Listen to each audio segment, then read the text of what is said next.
Hello, everyone, and welcome back. Uh, my name's Michael, and this is Michael Reads.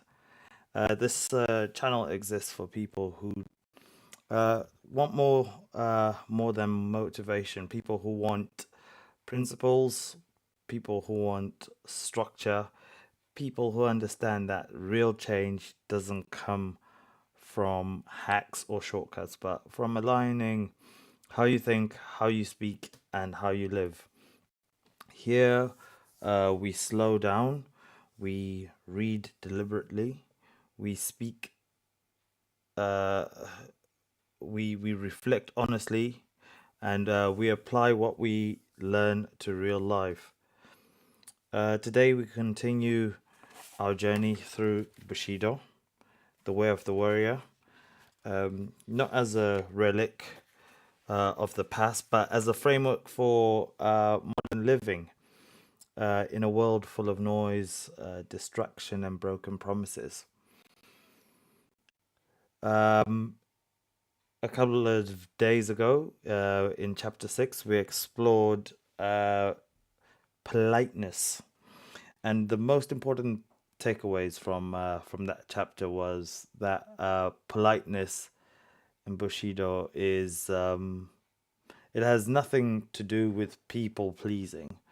It's not weakness nor submission, and it is certainly not about pretending. True politeness is about self mastery.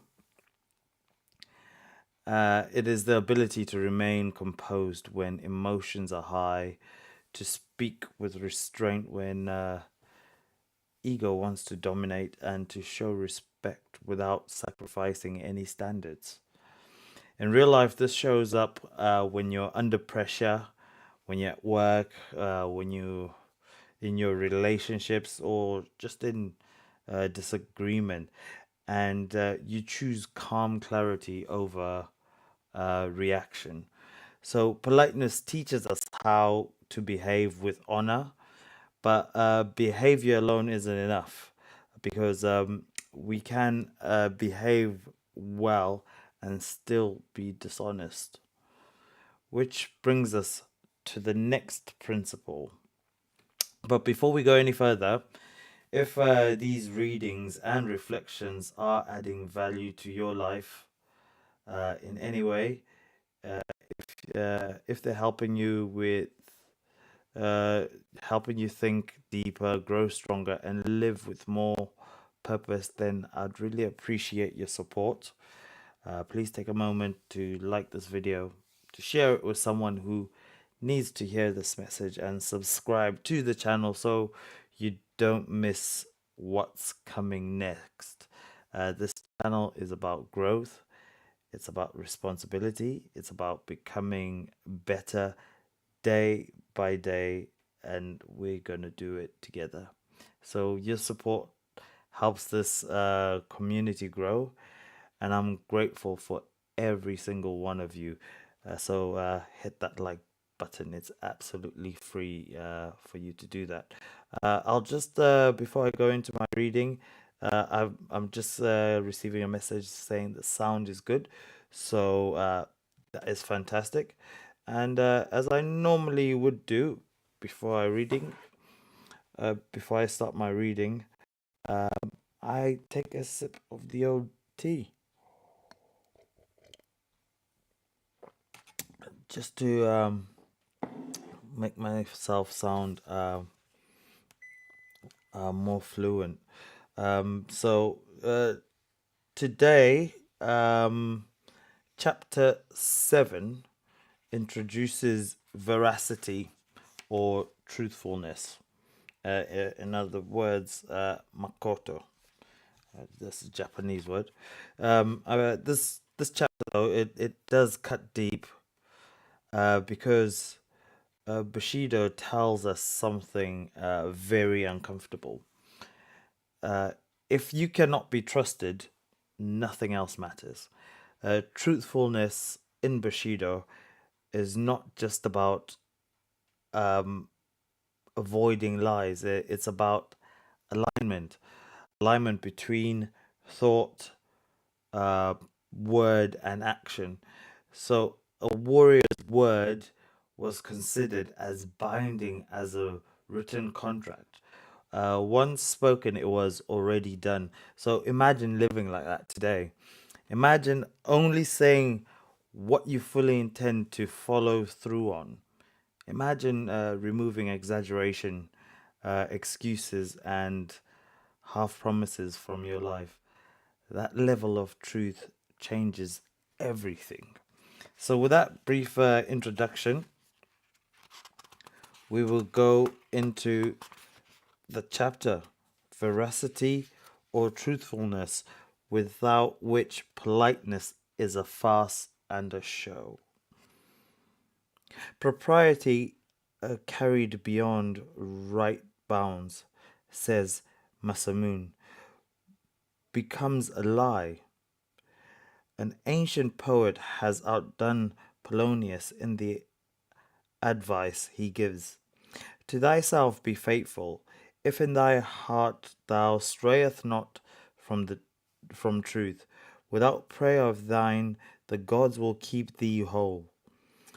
The apotheosis of sincerity, in which Tutu gives expression in the doctrine of the mean, attributes it to transcendental powers, almost identifying them with the divine. Sincerity is the end and the beginning of all things. Without sincerity, there would be nothing. He then dwells with eloquence on its far reaching and long enduring nature, its power to produce changes without movement, and by its mere presence to accomplish its purpose without effort. From the Chinese ideogram for sincerity, which is a combination of word and perfect, one is tempted to draw a parallel between it and the Neo-Platonic doctrine of logos. To such height does the sage soar in his unwanted mystic flight. Lying or equivocation were deemed equally cowardly, and Bushi held that his high social position demanded a loftier standard of veracity than that of the tradesman and peasant. Bushi no Ichigon, the word of a samurai or an exact German equivalent, ein Ritterwert, was sufficient uh, was sufficient guarantee of the truthfulness of an assertion. His word carried such weight with it that promises were generally made and fulfilled without a written pledge, which would have been deemed quite beneath his dignity.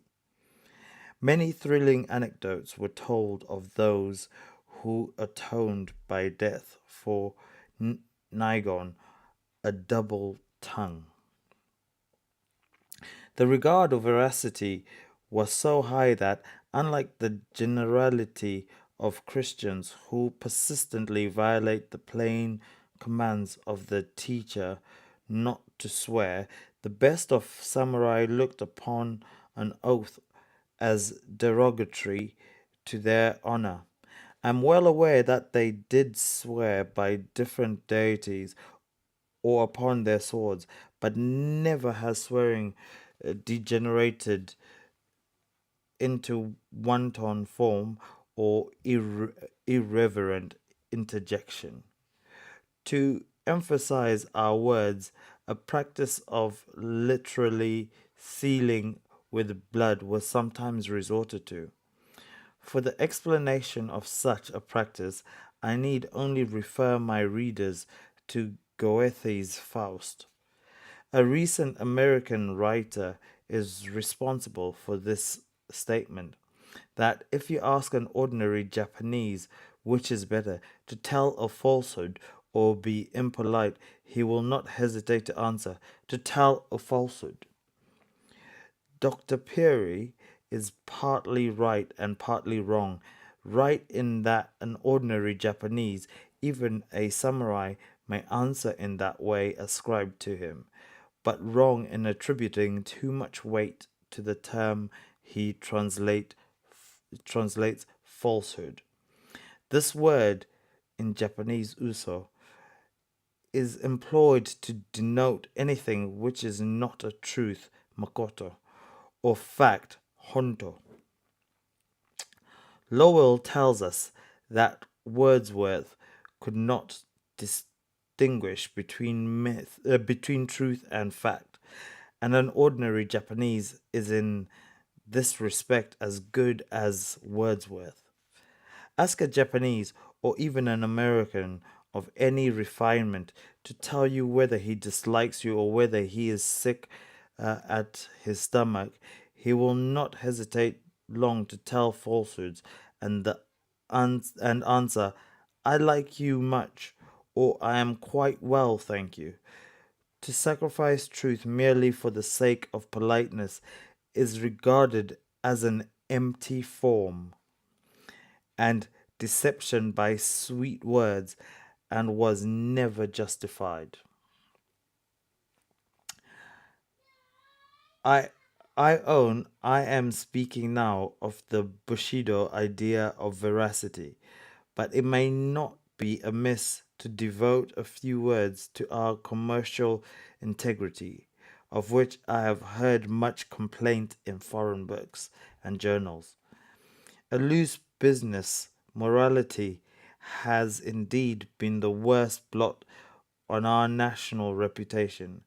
But before abusing it or hastily condemning the whole race for it, let us calmly study it, and we shall be rewarded with consolation for the future.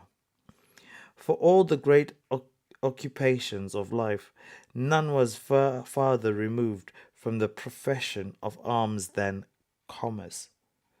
The merchant was placed lowest in the category of vocations. The knight, the tiller of the soil, the mechanic, the merchant. The samurai derived his income from land and could even indulge, if he had a mind to, in amateur farming, but the counter and abacus were abhorred.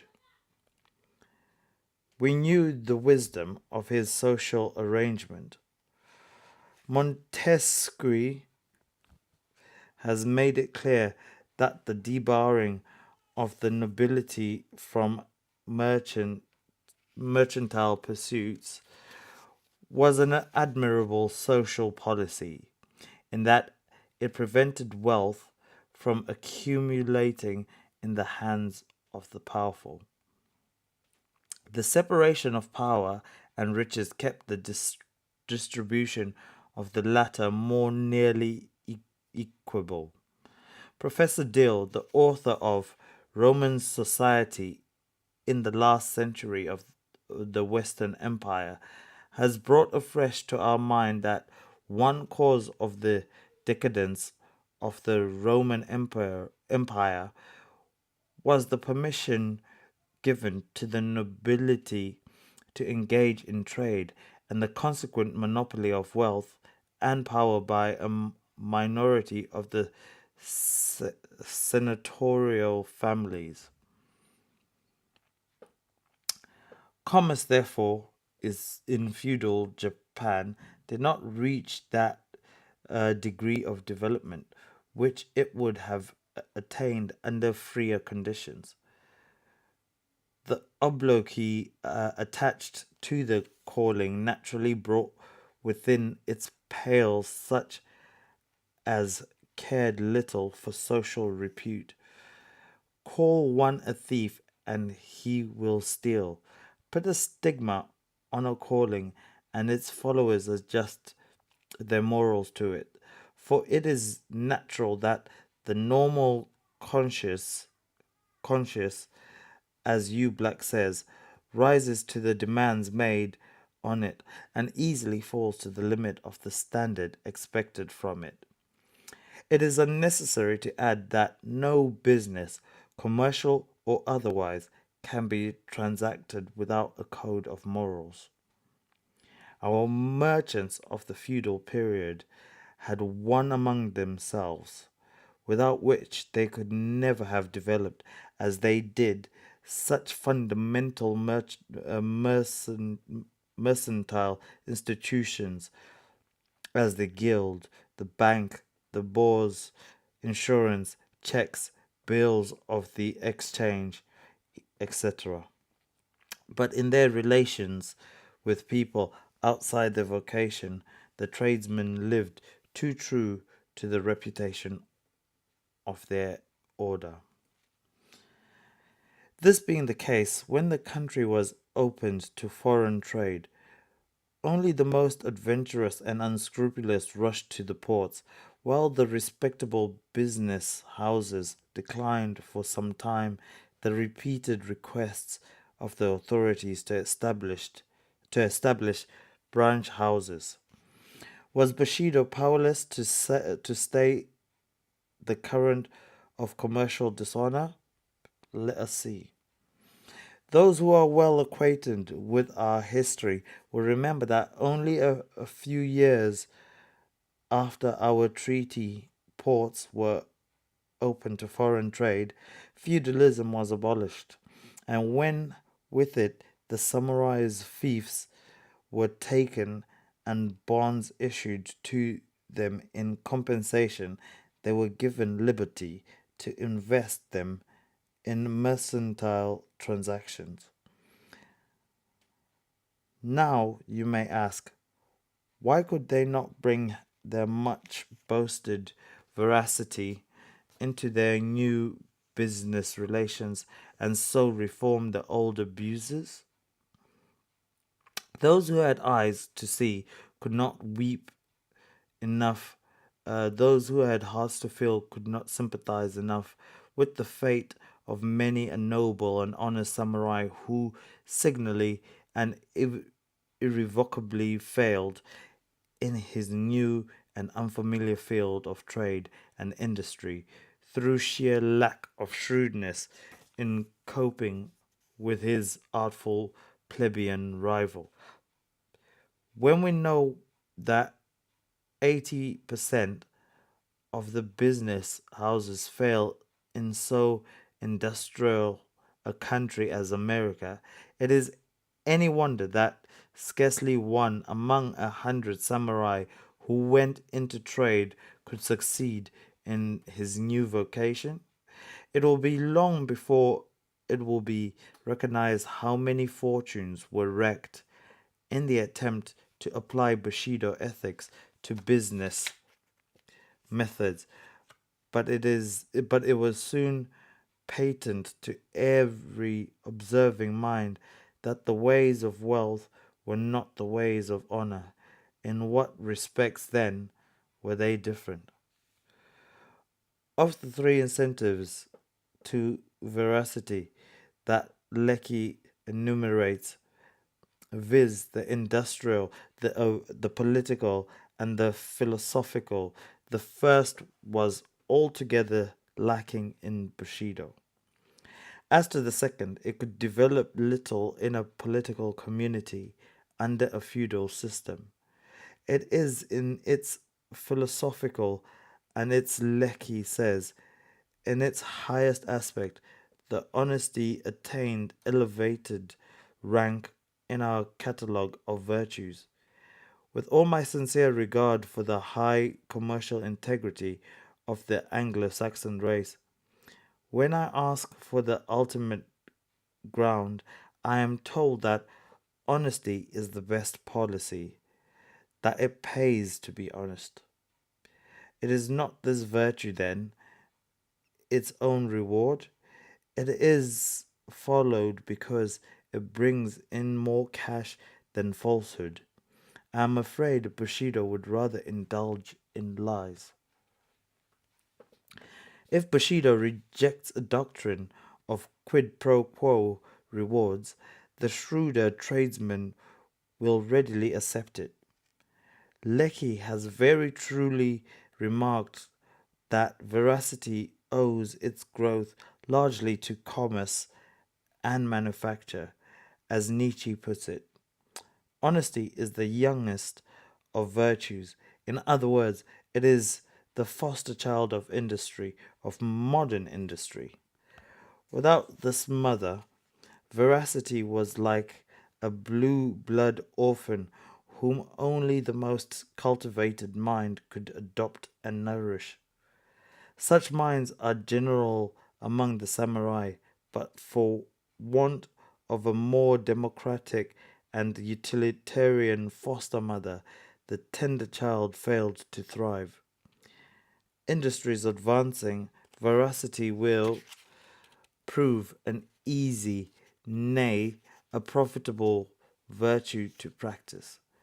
Just think, as late as November 1880, Bismarck sent a circular to the professional consuls of the German Empire, warning them of a lamentable lack of reliability with regard to German shipments, inter apparent both as to quality and quantity. Nowadays, we hear comparatively little of German carelessness and dishonesty in trade. In 20 years, her merchants learnt that, in the end, honesty pays. Already, our merchants are finding that out. For the rest, I recommend the reader to two recent writers for well weighed judgment on this point. It is interesting to remark in this connection that integrity and honor were the surest guarantees which even a merchant debtor could present in the form of promissory notes.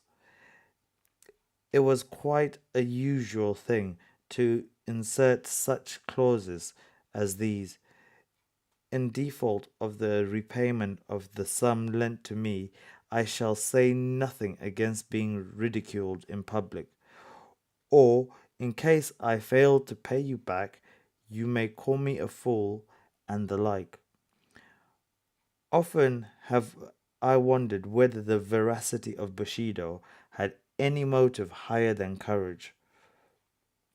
In the absence of any positive commandment against bearing false witness, lying was not condemned as sin, but simply denounced as weakness and, as such, highly dishonorable. As a matter of fact, the idea of honesty is so intimately blended, and its Latin and its German etymology so identified with honor, that it is high time I should pause a few moments for the consideration of this feature of the precepts of knighthood.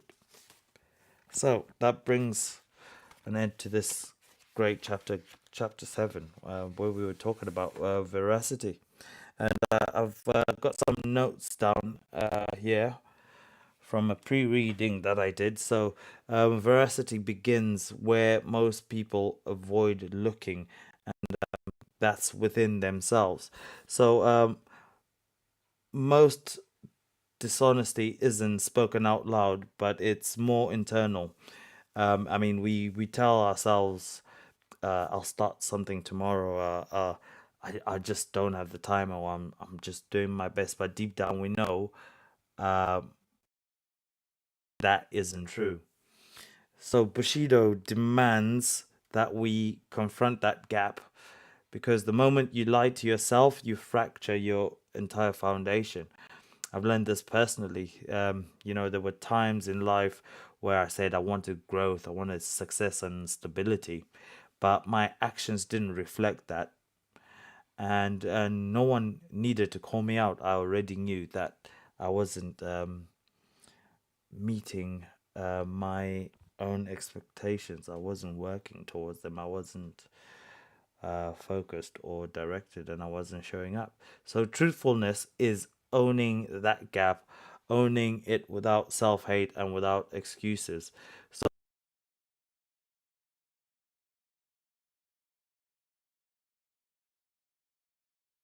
consciousness expands when you observe your patterns and habits honestly. You know, things like how you use your time and how you manage your energy and just how you show up when no one is watching. Are you consistent with the things that you're working towards? So it's about how you spend your time. That's the most important of those 3 points. So truth creates clarity, and the clarity creates momentum, and momentum builds success that lasts.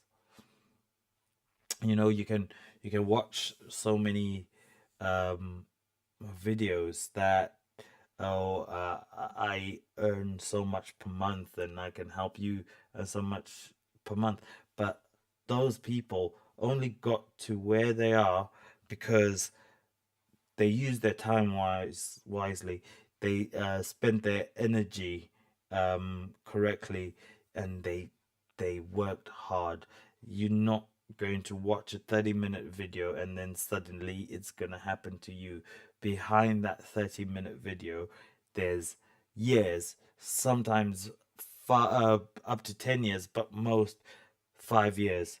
5 years of hard work to get where you'll be, and it's about showing up and just being consistent.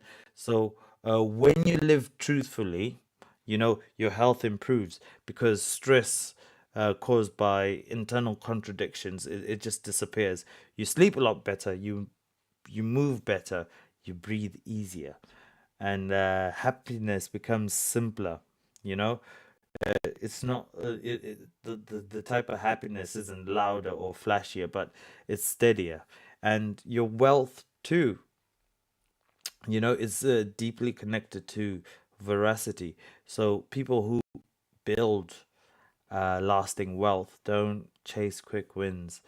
They keep their word, they honor their commitments, and they operate with integrity even when shortcuts are available. So, trust compounds faster than money ever will. And relationships, I mean, real relationships, they are built on truth. You know, clean honesty is rooted in respect. So, the kind of honesty, you know, that says, this is who I am. This is what I stand for, and this is what you can expect from me.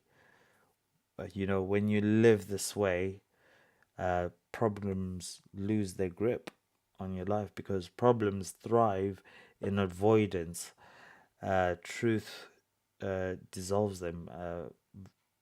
It dissolves them very early. So, veracity also transforms how we organize our time. You know, when we stop lying about our priorities, you know, your calendar or your schedule becomes honest. You know, you stop overcommitting, you stop wasting time pretending, you just show up where it matters, and you become really consistent with it and you remain consistent. And showing up consistently is what separates intention from achievement. So ultimately, Bushido's view on truthfulness leads us back to responsibility. So, taking 100% responsibility for everything that happens in your life, you know, without exception or condition, and without condition, you know, that requires truth. Uh, no blame, no denial, no stories, just ownership, you know? And ultimately, ownership is freedom. So that is the lesson of veracity for me, and I just wanted to share it with all of you. So for those who've joined me on this, thank you. For those who will watch this in the future, uh, thank you for being here. Read deeply, speak carefully, live truthfully, and I will see you on the next chapter, which is guaranteed to be another great one. It's entitled Honor. So keep your notifications on so that you know when I'll be doing the next live. And I still am in the process of dabbling with new things, new technologies. So a lot more to come on Michael Reed. So until the next chapter, I'll see you then. Take care, stay well, and practice veracity. Goodbye.